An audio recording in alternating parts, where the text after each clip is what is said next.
Good morning, Zena. I hope you're well. Oh, good. Thanks so much for having me this morning. Explain to us this decision to withdraw the agreement. Thanks so much. My greetings to your cherished listeners. You might have been following the conversation about the recent development as far as lithium prices at the global level is concerned. So government seeks to introduce a new instrument which gives a win-win situation to Ghana as a country and then a potential investors who might be investing in our natural resources as a country. And so we are proposing what we call a sliding scale mechanism, where when prices of some natural resources or natural resources fall, we still keep in business and having to have the advantages of employment opportunities and all of that. When prices rise, we don't just get the advantage of employment, we also benefit in terms of royalties. As September 2023, you would have noticed the price of lithium per ton was hovering around $8,000. As we speak, a ton of lithium is less than $1,000, making it even economically viable for companies and agencies to go into that venture. To monitor some big companies in Australia and USA, as we speak, most of them are folding up because of the drastic decline in prices. But we have a specific or a unique case of a whole community or a whole group of people whose livelihood has come to a standstill. And so, in an attempt to work on the chiefs and people of Mangasin petition to the president, we wanted to engage both sides, see how big the project would take effect so that at least livelihood and lifestyle flows. Here is the case that we've realized even in the area, a lot of the people still do not understand our strategy of the sliding scale mechanism. So government says, look, let's withdraw. Let's do few more other consultations. Let's get all the people to understand what exactly we want to do for the people. Then we can roll it out. So this withdrawal is based on our agenda of carrying everyone along, a participatory form of democracy where you don't leave anyone behind. You listen to all voices and make those voices loud in government policies and programs. So you're not really changing the agreement. What you're doing is making sure people understand what you have taken to Parliament. Exactly. And consultation, anything can come out from consultation. So government is also taking an entrenched position. It could be that through the consultation, fantastic ideas may come up, directions may come up. Government has not taken, like I said, an entrenched position where it says, my position is fine, I know. The product of that consultation will actually shape whatever we have and whatever we'll be putting out there as a new agreement. So yes, the main idea to get people to understand, but at the same time opening the doors for new ideas and new directions that intend to make this whole thing better and also maximize the national interest. So you are open to making changes to the current agreement if that is what the people want? Sure. I mean, it's a government of the people, government for the people, government by the people. And so if the people make inputs that do not conflict with national interest, why not? We are all signing up for the best. And the most important thing is the sliding scale mechanism, which we believe it should not even just be in the center stage of this lithium conversation. It should also concern much about all other resources. So that, for instance, look at where gold price surged to this year. If we had been practicing a sliding scale mechanism, by now that surge in prices would have affected us positively. But because we have a fixed system, it doesn't matter how the prices surges. You still don't get anything. You get what you have signed up, the fixed rate you have signed up for. a typical example is a company in Ghana, a mining company in Ghana, who came to say in the year 2024 they had made a profit of $1.3 billion. How did Ghana benefit from that? That if we had had a sliding scale, we would have benefited greatly out of that particular windfall that they had. So it's a national conversation, and we invite all voices, all dissenting voices, to contribute meaningfully so that we will all strengthen our minerals governance and maximize our national benefits.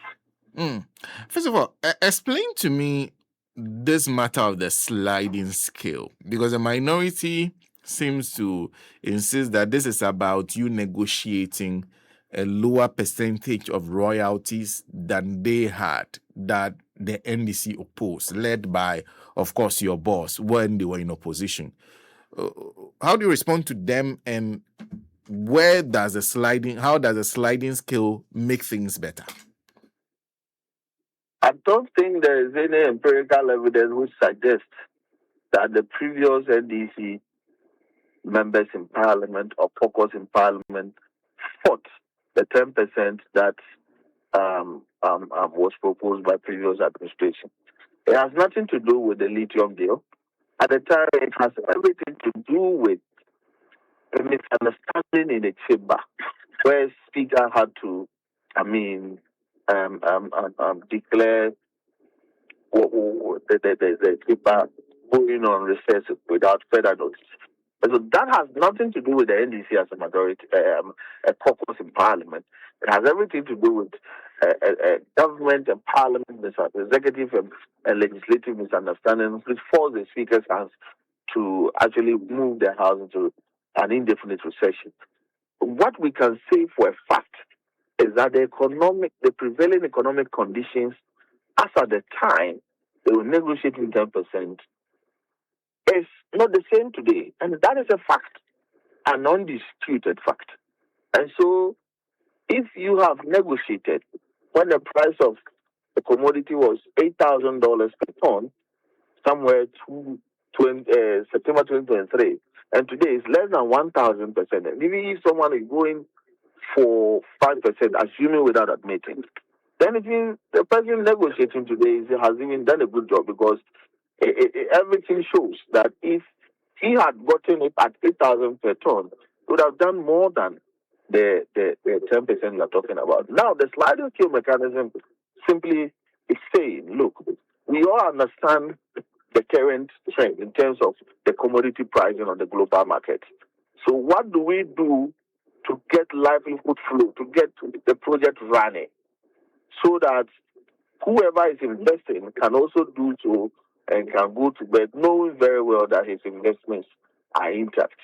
At the same time, having at the back of our mind that in future, when the price surges, we tend to gain. And how does it work? We are saying that whenever it moves to 1,300 per ton, we should be able to get we should get our 10% back. When it moves beyond 1,300 per ton, we are likely going to have about 15%. And it can progress up to 18%. When was the last time Ghana ever benefited more than 10% from our royalties on any mineral? So this actually is a very good deal that if we're able to agree and fine-tune it and make it a new normal, I believe that Ghana as a country will benefit so much from it. So you're saying under the circumstances with the sliding scale and the falling prices of lithium, if it stays that way, the 5% is retained, goes above 1,300, goes back to the 10%. And if it goes above 1,300 and more, you could go as high as 18% for royalties. That's the conversation we're having. That's the conversation we want all Ghanaians to be interested in. And so that we, as a people, will get the benefit that we deserve. And I know you speak for the minister, but I wonder if there has also been a conversation about ownership of the resource, considering how strategic lithium is, where Ghana really is a majority owner of the resource itself rather than giving it away and then taking royalties and revenue?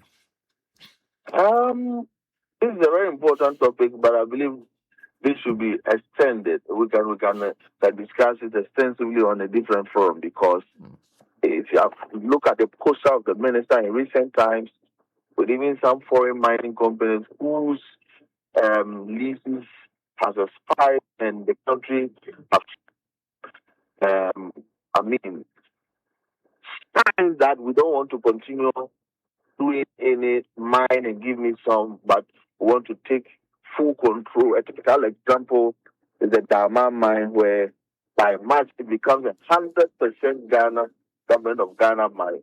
I believe that in the area of lithium and other strategic resources or critical minerals, it might not just take one night.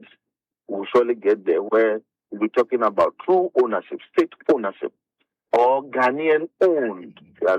Remember, we have been talking about local content and Ghanaian state as far as our mining governance or mineral governance is concerned. So yes, that is an ambitious agenda, but you agree with me that it will not take just one night.